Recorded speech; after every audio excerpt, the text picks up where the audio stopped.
remove this rear panel itself. And it's held in by some metal clips. It's going to sound painful, but there are 4 of them and it's going to make a little clanging sound. You just pull straight up and it should unpop. Now, one of the things, be fairly gentle, firm but gentle.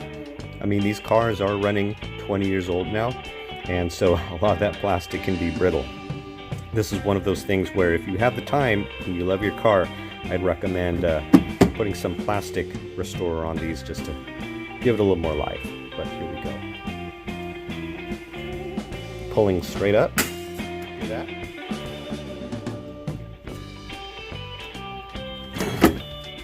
Okay, and on the other side here, a little dark, but you're going to notice here, pulling straight up, 2, 3, and 4. Okay, and then this panel can be removed